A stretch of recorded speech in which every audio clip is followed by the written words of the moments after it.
In today's drawing tutorial, we'll be using triangle, circle, oval, and rectangle.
This shape is a triangle.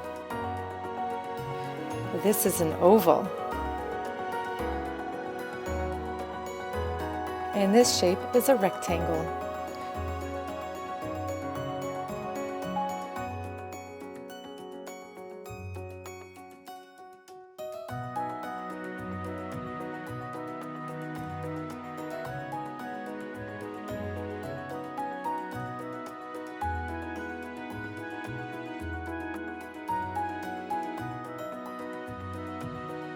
For that. It's called our tabula, and you can find it for free on the App Store and Google Play Store.